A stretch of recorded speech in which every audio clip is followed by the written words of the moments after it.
పహల్గామ్ ఉగ్రదాడి తర్వాత పాకిస్తాన్పై భారత్ అనేక కఠిన చర్యలు తీసుకుంటోంది.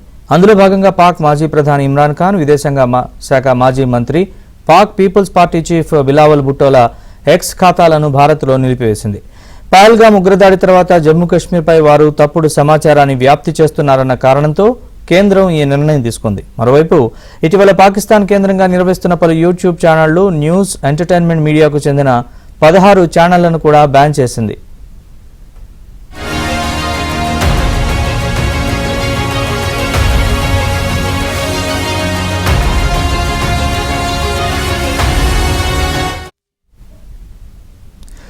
పహల్గామ్ ఉగ్రదాడి అనంతరం భారత్, పాకిస్తాన్ మధ్య పరిస్థితులు మరింత ఉద్రిక్తంగా మారుతున్నాయి. భారత్ తమపై ఏ క్షణమైనా దాడి చేయొచ్చని, దీనికి తాము ధీటుగా సమాధానం చెబుతామని పాకిస్తాన్కు చెందిన మంత్రులు కవ్విస్తున్నారు. తాజాగా రష్యాలోని పాక్ రాయబారి మహమ్మద్ ఖలీద్ జమాలీ రెచ్చగొట్టే వ్యాఖ్యలు చేశారు. భారత్ దాడి చేస్తే గట్టిగా బదులిస్తామని, అవసరమైతే అణ్వాయుధాలు కూడా ఉపయోగిస్తామని ప్రగల్భాలు పలికారు. పాక్ భూభాగంపై భారత్ దాడి చేస్తుందనేందుకు తమ దగ్గర ఖచ్చితమైన ఆధారాలున్నాయని ఆయన తెలిపారు. Well, when it comes to India and Pakistan, we do not get involved into this debate of numerical strength.